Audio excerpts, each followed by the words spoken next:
Good morning. How is everybody doing today? Happy Friday. So today, in addition to just my recap of my week, I'm going to talk a little bit about a couple of things I've taken away from this book I'm reading called Fearless and Fabulous.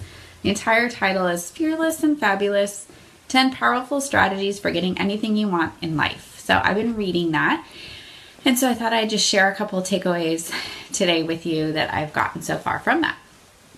So Friday, I jumped back into my Focus T25 this week after taking last week off. I know I talked a little bit to you last Friday about taking that week off. So jumped back into that on Monday. I was a little nervous because I haven't taken a full week off of exercise like that. It was actually kind of hard for me.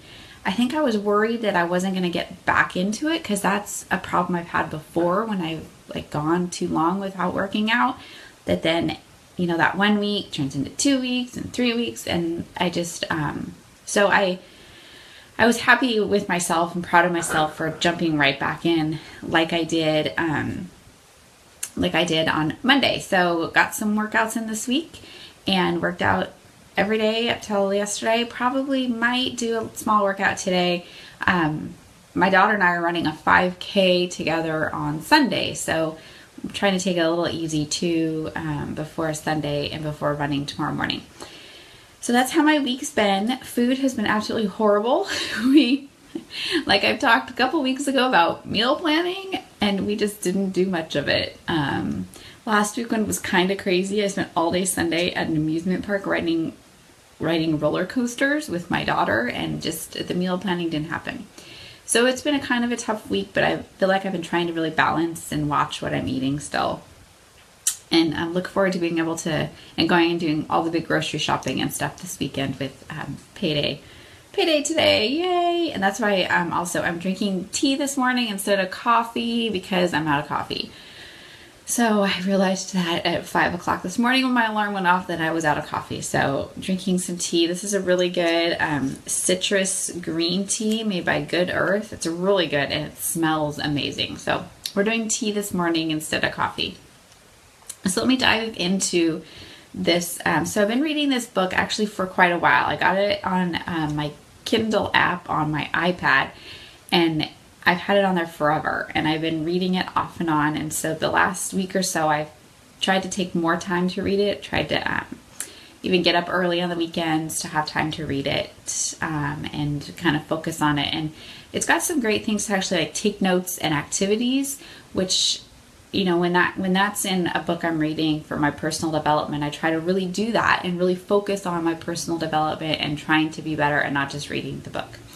So two of the things that have popped out to me recently that she talks about in this book is going outside of your comfort zone is the first one, and then the second one is building confidence. And so I thought I'd just talk a little bit about both of those and some of the things that, some of the assignments, I guess, that are in there, and some of the things that I've taken away from it. So the first one is, your comfort zone. One of the things that she says is nothing fab happens outside your comfort zone.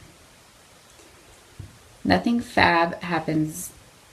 I think I wrote that down wrong. It should be probably nothing fab happens inside your comfort zone. Everything fab happens outside your comfort zone, right? We all know that.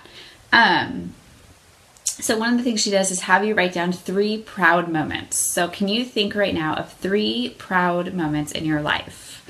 So take a second. 3 proud moments. Okay? So did those 3 moments stretch you outside your comfort zone? I started thinking, I had a little trouble thinking of 3 proud moments. I would say that one of my proud moments is probably running the half marathon, my first time. I think I was very proud of myself for doing that. I think another proud moment is probably taking the job to bring us to California. So those are both things that definitely stretched me outside my comfort zone, is those proud moments. So think of those proud moments and think of if those moments stretched you outside your comfort zone. And then think about, do you know where your comfort zone is? Do you know what would be outside of that zone. Think about what you might want to try to do sooner than later to try to step outside of that comfort zone on something. Maybe there's something immediate that you can try or do that takes you outside of that comfort zone. Maybe try something this weekend. Try something that you have been not wanting to do, or that you've been dragging your feet on, or that you've been saying, no, I don't want to do that. I'm not comfortable doing that. Or no, that's just not me. Well, try it. Maybe it is you. Maybe stepping outside of that zone is what your life is waiting for. You don't know. You don't know what's outside of that comfort zone if you don't look, and if you don't take those steps outside of it to see what's out there. Especially if you have like this huge wall around it, then you're not going to be able to see at all what's out there. You can't see over the wall, you can't see around it. So you got to take those steps to get out of that comfort zone, to see what's there and to try things. And then, so some of the things for me that I'm doing, or that I've done is, I'm doing a presentation in a couple of weeks for a webinar for one of our vendors at work. And I'm going to be doing this online webinar for people all over the country. And that's not something that, that I've been very comfortable with, or, and so it's kind of something that's going to take me outside of that comfort zone and kind of stretch me a little bit. So I'm looking forward to it. It's going to be a great experience, but it's something that's definitely, I can't really say no. So maybe I was not forced, but it's like being asked, it's like, okay, I'm going to do this and take that step out of my comfort zone. Another thing is reaching out to somebody new, make new friends. You never know when that new person could become like a best friend, or could become somebody that has a huge impact on your life. So I've always been I'm kind of shy around new people. I'm kind of introverted, and so it's funny because whenever we've been new in a community, it takes me a while to really approach people or talk to people. Jason, my husband, he always jokes that he has to be my social coordinator because he's always trying to like make things happen. So I meet new moms or meet other people. So it's, that's something that's definitely outside of my comfort zone, to approach people and to introduce myself to new people. But it's something I have found myself getting better at lately, and reaching outside of that comfort zone to meet new people. Another thing is to speak up when you're in a group of people and talking about a topic, or speak up when you're in a meeting at work and say what you think and share your thoughts. That's something, again, that's oftentimes been outside of my comfort zone that is really hard for me to do. I think sometimes, and that kind of goes to the next thing, I think sometimes I question my confidence in myself and what I'm going to say, and if it's good enough to say, I guess you can put it that way. So doing stuff like that is definitely something that takes me a step outside of my comfort zone, but it's something that I try to do, and that I know is something I need to do more of. And so it's something I really try to do and force myself to do when I'm in situations where I know I need to do it. So those are some things to kind of think about and look at to help yourself take those steps to find what could be fabulous out there, and find what's outside of that comfort zone that you're not seeing and that you don't realize might be there. So the other thing I want to talk about is confidence and building confidence, and celebrating what you love about yourself. I love how she talks about in this book, when she talks about confidence, and she talks about a child, and would you focus on all the weaknesses of a child and tell them everything they're doing wrong? No, you wouldn't, right? So why do that to yourself? Why tell yourself everything you're doing wrong and focus on your weaknesses? We should focus on our strengths and focus on what we're good at. And so one of the ways that you can do that to if you need to really start seeing what your strengths are and remind yourself, is list out your 5 strengths. Just sit down, take a pen and paper, and write out your 5 strengths. And then look at those 5 strengths and look at how they have helped you in maybe a hard situation or in a challenging situation. How have those strengths helped you? And so when I sat down and did this, I was like, wow, these strengths have really been good for me, and they've really helped me through things, and I should celebrate them. I should celebrate myself and love myself for some of the stuff I'm doing. And so,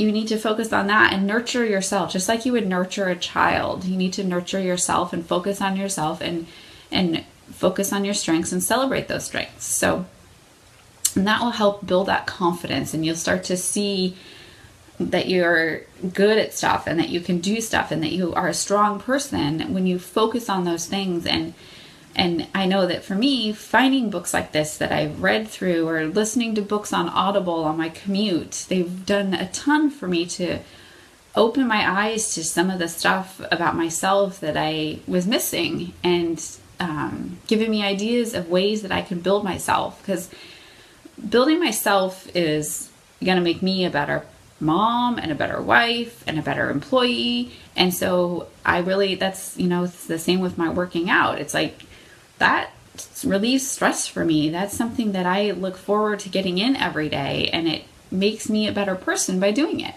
And so building yourself too, and building the confidence in yourself and doing stuff for yourself is going to make you better. It's not selfish for you to do that. It's good for you to do that. And it's going to help everybody else around you when you do that. So those are the two things that I wanted to talk about today that I've really enjoyed in this book most recently in the reading of it, and that I highly recommend. She's got some other books too that she's written that I have waiting on my Kindle app. So I usually do my reading from Audible in the car on the way to work, but I have these two books sitting on my iPad, so I'm trying to really make time to read them and get through them, and they're great books, so I really want to be able to have that time with them. So that's all I had today to talk about. I have a fun weekend. Like I said, my daughter and I are running a 5K on Sunday for our school district education fund, and it's supposed to dump on Sunday. So here in the Bay Area, that probably means there will be a lot less runners on the street. But I don't know, it could still be really crowded. I know my husband's like, I don't want to hang around. I don't want to do this. And so I was just going to give him our jackets and tell him that hold our jackets for us. And so I'm doing the timed 5K, and then my daughter's doing that Fun Run 5K. So, and this is the course I actually have my 5K PR on from this run last year. So I'm kind of excited and looking forward to hopefully getting that again on Sunday. So we'll see how I do. But other than that, we're just going to kind of chill this weekend. And of course, tomorrow morning I'll be out running with Team in Training.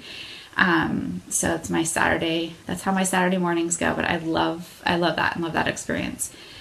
So that's it for today, and hopefully everybody is able to do these two, assignments, I guess you can say, from this for both the comfort zone and looking for your strengths and celebrating yourself. So hopefully everybody has a good weekend, and go love yourself this weekend. Bye.